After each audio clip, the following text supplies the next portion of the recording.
হলগুলোতে যে ছাত্র রাজনীতি, এটা নিয়ে আপনার অবস্থান কি বর্তমানে?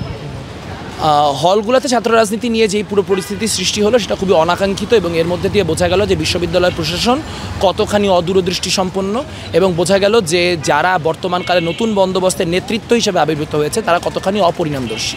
শিক্ষার্থীদের মধ্যে গেস্ট রুম, গণরুম সহ বিভিন্ন রকম হলকেন্দ্রিক অপসংস্কৃতি নিয়ে দীর্ঘদিন ধরে এক ধরনের ট্রমা রয়েছে।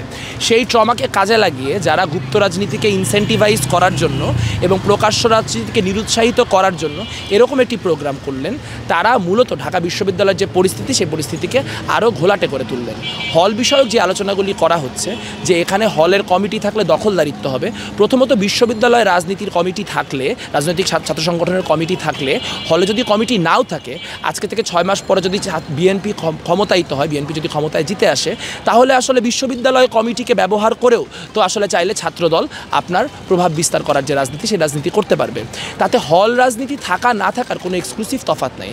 দ্বিতীয়ত হলে আপনার শিবিরের, আপনার ছাত্র দলের, বাকছাসের সবারই নিজ নিজ নানান রকম হল কেন্দ্রিক কর্মসূচি রয়েছে।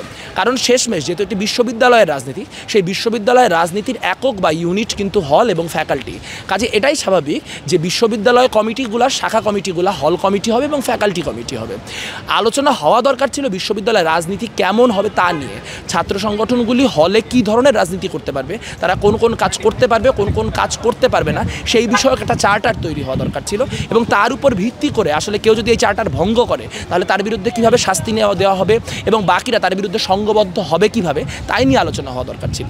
কিন্তু তা না করে মূলত যা করা হলো তা হচ্ছে গুপ্ত রাজনীতিকে আরও প্রণোদনা দেওয়া হলো এবং প্রকাশ্য রাজনীতিকে নিরুৎসাহিত করা। হলগুলোতে রাজনীতি করে ছাত্রদের কি উপকার হয়েছে, আপনার সংগঠন কি করেছে, এরকম কোনো কি প্রমাণ বা কোনো আছে কি?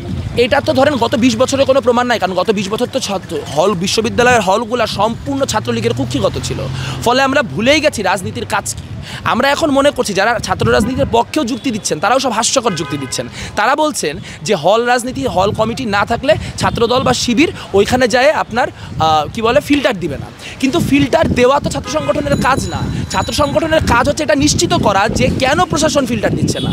ফরহাদ বলছেন যে প্রশাসনের বাজেট ছিল না, এই জন্য তারা ফিল্টার দিতে পারেন না, এই জন্য আমরা ফিল্টার দিচ্ছি। তাহলে আপনি কি রাজনীতি করেন না, আপনি এনজিও। এই যে রাজনীতির নামে এনজিওগিরি, এটাই ছাত্রদেরকে রাজনীতি বিমুখ করে তুলেছে।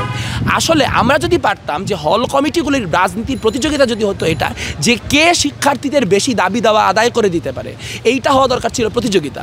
যে ছাত্রদল এই দাবি আদায় করে দিচ্ছে তাহলে ছাত্র ইউনিয়ন অমুক দাবি আদায় করার চেষ্টা করবে।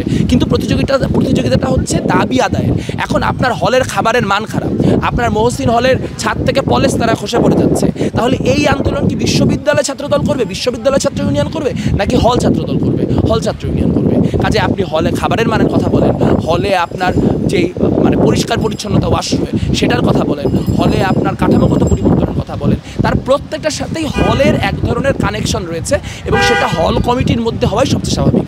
আমি বলছি না এটাই একমাত্র কাঠামো, এর বাইরেও অন্য কাঠামো থাকতে পারে, কিন্তু সেই কাঠামো সাজেস্ট না করে হল কমিটি তুলে দেওয়ার কথা যে বলা, সেটা মাথা ব্যথা হওয়ার সাথে সাথে মাথা কেটে ফেলারই নামান্তর।